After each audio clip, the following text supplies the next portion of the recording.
সোয়া দুটো নাগাদ এখানে একটা বিধ্বংসী আগুনের সৃষ্টি হয় এবং আমাদের 37টা ফায়ার ব্রিগেড ইউনিট এবং আমাদের army, navy, answer, specially fire brigade সকলে মিলে আমরা রাত 8:30 পৌনে 9টা নাগাদ আগুন সম্পূর্ণ নিয়ন্ত্রণে আনতে আল্লাহর রহমতে সক্ষম হই। আমাদের ড্যামেজ অ্যাসেসমেন্টের কাজ চলছে। আমরা আমদানিকৃত, আপনারা সকলে জানেন যে শুধুমাত্র আমাদের যে আমদানিকৃত পণ্যের ওই জায়গায় একত্রিত হয়, আগুনে সেটা পরিপূর্ণভাবে ধ্বংস হয়েছে।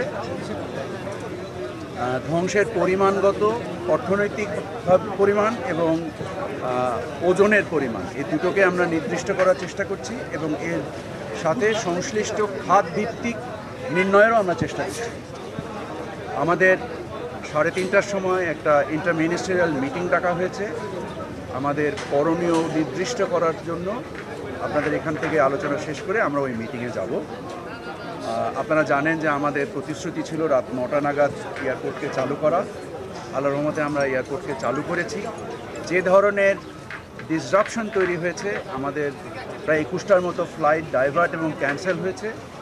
আমরা যাত্রী সাধারণের কষ্টকে লাঘব করার জন্য আমরা একটা অর্ডার ইস্যু করেছি, যার মাধ্যমে আগামী 3 দিন যত নন শিডিউল এক্সট্রা ফ্লাইট আসবে তার সমস্ত রকম মাশুল এবং তার সমস্ত রকম খরচ আমরা মওকুফ করে দিয়েছি, যার ফলে যাদের ভিসা জটিলতার কারণে বিদেশ যাওয়ার ক্ষেত্রে এবং যাদের বিভিন্ন মানে প্রয়োজনে, চাকরির প্রয়োজনে, চিকিৎসার প্রয়োজনে, আত্মীয় স্বজনের সাথে দেখা সাক্ষাতের প্রয়োজনে যে সংকটটা তৈরি হয়েছে সেটা উত্তরণের উদ্দেশ্যে আমরা কাল রাত 9:10 আমাদের প্রথম ফ্লাইট অবতরণ করে এখানে।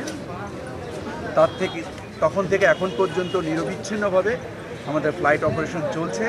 আপনাদের সাথে কথা বলার পরে আমরা যাত্রী সাধারণ যারা ভিতরে ছিলেন তাদের খাওয়া দাওয়া, হোটেল থেকে শুরু করে তাদের সেবা শুশ্রূষা নেওয়ার আমরা প্রয়োজনীয় সকল ব্যবস্থা করেছি এবং তারপরেও কিছু কিছু ব্যত্যয় থেকে যেতে পারে আমাদের প্রচেষ্টার পরেও, কারণ আমরা একত্রিতভাবে অনেকগুলো ইস্যু আমাদেরকে হ্যান্ডেল করতে হয়েছে।